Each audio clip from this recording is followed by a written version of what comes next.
This video is made possible by Spencer Shipley at Packey Webb Ford in Downers Grove, Illinois. Spencer is dedicated to finding the right car for you in the quickest time possible. Give him a call or contact him with the information up on the screen or found in the description below. Alright, what's up guys? My name is Zach and today I am driving a 2018 Mustang GT. Up front is a 5.0 liter V8, and down below is a 10-speed automatic transmission. Now I'm super excited to be driving this here Mustang GT for a couple of reasons. First of all, I think this one is really tastefully modified, looks good, sounds good, and that's what I want from a Mustang. The second reason, like I said, it is tastefully modified with ROUSH parts. So I actually recently went to the ROUSH Museum up in Michigan and fell in love with a lot of their products. Well, now I actually get to drive and experience their products firsthand, which I'm super excited about. So let's get back to that 5-liter V8, the Coyote, and I'll put the horsepower and torque up on the screen. Of course, it is a big V8, and I still think 5 liters is a big V8. Some people will judge me and say, hey, Ford used to make a 7.5-liter V8. Yeah, I know, but I still think a 5-liter V8 is a pretty sizable number. It has torque, it has power, it's fun to drive. That's all you really need to know. It is a naturally aspirated V8, in case you were wondering, the ROUSH modifications. This does not have the ROUSH supercharger kit, so it is still naturally aspirated. Like I said, paired to it is an automatic transmission. And honestly, I don't really mind. I think automatics have gotten so good, especially in the Mustang. Back in the day, automatic Mustangs were terrible. They were horrible to drive. But then in the late 2000s, early 2010s, the automatic transmission actually sort of surpassed the normal everyday manual transmission in the Mustang. It was a superior transmission. And ever since then, I think their manuals are good too. I've driven a GT350 in a manual, and I mean, that's a car you have to experience. But honestly, I'm not mad at the fact that it's automatic. It is what it is. Last but not least, of course, the Mustang is rear-wheel drive. All right, I'm just gonna let it do its thing.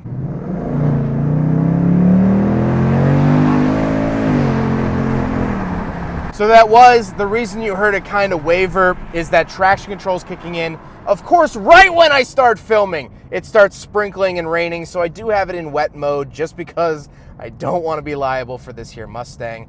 So I'll cut to an exhaust clip if that's what you're looking for, but unfortunately I can't do a solid pull here.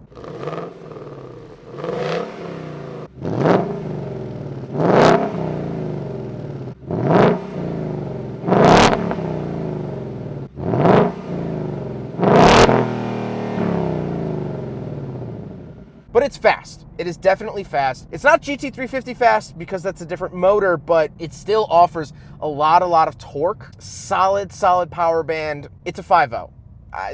What more can you want? So let's talk about the interior. We have quite a bit to go through in here, which I am super excited about. Well, in front of me, I have digital gauges. On the left is my tachometer, and on the right is my speedometer. Of course, fuel and coolant temperature down at the bottom, respectfully. And in the middle, I do get some information. Actually, a lot of information that'll cycle through right now, and I really like it. I love these digital gauges, and we'll talk about why a little bit later on when we talk about drive modes and such, because I think these are just fantastic. On the steering wheel, very cluttered. On the left is my volume and skip track. Then I have my cruise control settings at the bottom left. Then on the right, I have my adjustments for that center gauge screen that we just talked about, as well as navigation settings, music, and my Mustang button. So this is basically a quick button to switch my exhaust modes. Basically all my fun Mustang settings are found in here. I also have track apps, acceleration timer, brake performance, line lock, lap timer, and start option. I also have gauges. I could show my gauges, things like that. Ford is really good about giving you a lot of different settings, a lot of different options in their menus, and I absolutely love that. And I do like the fact that it can be triggered here on the steering wheel. However, I just feel as though the steering wheel is a little bit cluttered. Did I need the Mustang button on the steering wheel itself? No, I feel like that could have been down in the center console. but it is what it is. I do have paddle shifters to round out the steering wheel. To the left of me, I just have my headlight switches and gauge dimmer switches, and on the door, I do have 3 different memory seat options, which I love, and then I have my power mirrors and power windows. Moving into the center, I do have an oil pressure gauge and a vacuum gauge, which are really, really nice. Not so much the vacuum, I don't really care about vacuum pressure all that much, but what I do love is the oil pressure gauge, because if you are planning on tracking this car or doing a lot of spirited driving, pushing the car to its absolute limits, you definitely want to keep an eye on the oil pressure. If you drop oil pressure, you shut the car off. That's it. And a lot of cars don't even give you oil pressure gauges. So I'm really glad to see that here in the Mustang. Now we have to talk about the infotainment. All right, so let's talk about this center display here. So we have a bunch of different things that we can cycle through here. Obviously, my favorite being Apple CarPlay. Bada bing, bada boom, gotta respect the classics, but it has a very responsive touchscreen. I really like it. It feels like a phone, and it's nice, bright, and colorful, and of course, Apple CarPlay rocks. It's my favorite system. I can do Android Auto as well, but I just only have an Apple product. But I have AM, FM, CD, Sirius, Bluetooth, you know, whatever you want. Climate controls can be ran through here. We have our typical Ford guy. Absolutely love him, old friend of mine. We go way back. Phone options. Again, this pretty much brings you to Apple CarPlay if your car is hooked up to it. Maps, again, Apple CarPlay. Apple CarPlay, Apple CarPlay. And then settings. So let's go to the vehicle settings. I have my camera settings, enhanced park aid and rear camera delay on and off, which rear camera delay, basically when you put it back into drive, it'll leave the rear camera on for a little bit. If you'd like that, onboard modem serial number, and that's really it. I do have valet mode. I can do display, you know, brightness, things like that. Nothing really too crazy. I wish that I got something a little bit more interesting here in the infotainment system. Some fun little game or something of that sort. However, this is the MySync System 3. I've never really had an issue with it, and I like it. It's fine. It does the job. Backup camera is fine. It does have the lines that actually will adjust when you turn the wheel, which I like. It's not the highest quality, although it does have backup beepers, things like that. It's okay. It does the job for sure. Before we get on with the rest of the review, I want to give a huge thank you to Fixed. Fixed is a Bluetooth OBD2 sensor for your car. You can plug it into any OBD2 vehicle, which is a vehicle manufactured after 1996, and you can take a look at your gauges, you can keep an eye on your temperature, you can see your speed, you can time your 0 to 60. There's tons of really cool features that will pair directly to your smartphone, and it gives you great insight on your vehicles. Fixed is giving my viewers a hefty discount, so click the link in the description below, get your own Fixed OBD2 Bluetooth sensor, and start learning more about your car. Down below the infotainment, I do have a power button for the infotainment, as well as skip track, music, eject, things like that. Then we have our heating and air conditioning options. Now, something very interesting is that I get heated and ventilated seats, which is fantastic, as well as basic climate controls. I do have dual zone, which is really, really nice, and something I look forward to. Now, below that, I have some very interesting buttons. I do have my start-stop button down here, like a more expensive, more exotic car, which I think is really cool. Then I have my hazard switch and my traction control off, and then I have a couple different options. So I have my toggle switch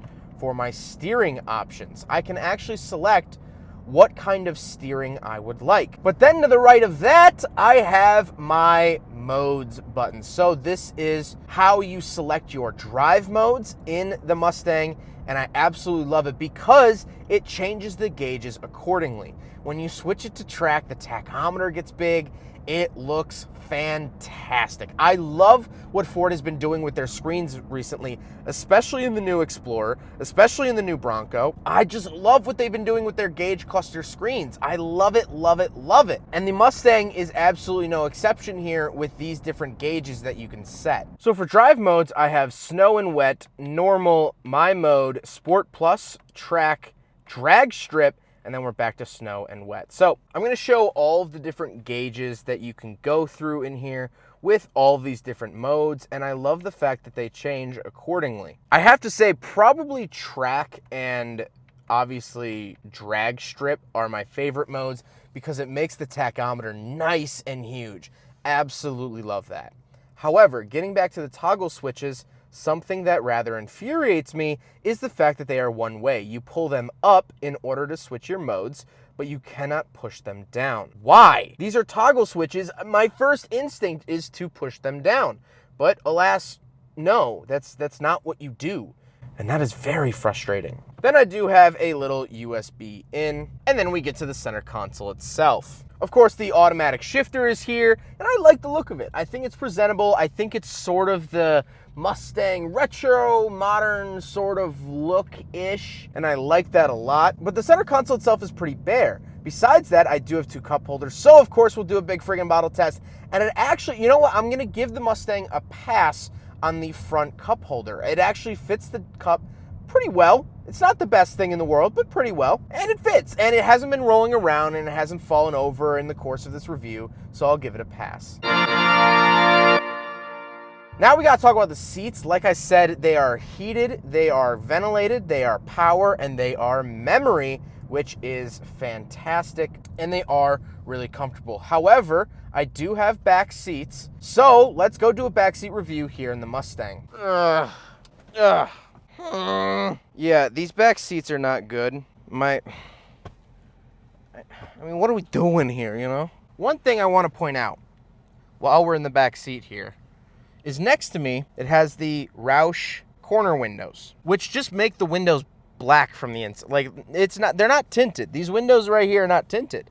There's just a piece of plastic covering them. They're just no longer a window. That's pretty annoying and makes the back seat occupants very claustrophobic. However, I would not take people back here just out of respect for them. These back seats are terrible. Terrible, terrible, terrible. All right, so around the back of the Mustang, I pop the trunk from the key, pop it up just like this. Of course, floor mats, used car. Actually a decent sized trunk. Not bad. I'm not mad at it. It's not going to be fantastic, but it's also not tiny, tiny, tiny. I can fit all my filming equipment in here, which is contrary to the brand new Supra.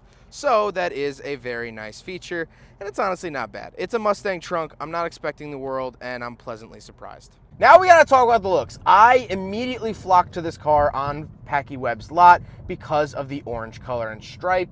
I really, really like the look of it. It stands out, it's modern, it looks good, and I just really love the look of it. Now, this is where we start to notice the ROUSH package. This particular car does not have a lot of ROUSH products on it, but it does have a few, which I'll name here.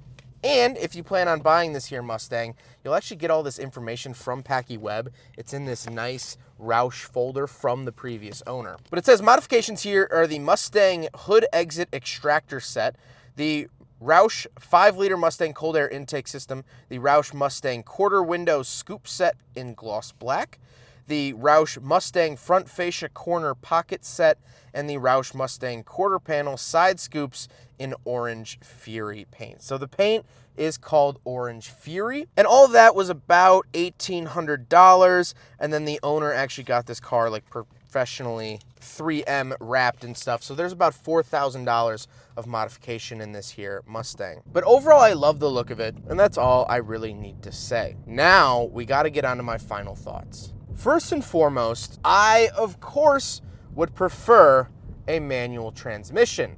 However, the fact that I don't have one isn't really bothering me all that much. Yeah, it would be nice to have one, especially in the GT, the sporty driver's manly man's car. Yeah, of course. I love the color, I love the engine, I love the sound. I love the sound of the engine, is so good. I love the driving feel, I love that you can change your steering feel. I love the gauge cluster, I love the modes. And overall, I just really love this car. There's not many downsides to it. Well, I hope you guys enjoyed the video. Huge thank you to Spencer Shipley for getting me this vehicle to review. He works at Packey Webb, and he is absolutely awesome. He will find the right used car for you. His information is up on the screen as well as linked in the description below. Please reach out to him. He will find the right car. He's absolutely awesome, and it helps out the channel when you do. But I hope you guys enjoyed the video. Don't forget to rate the video, comment on the video, and subscribe if you really liked it. Take care, guys.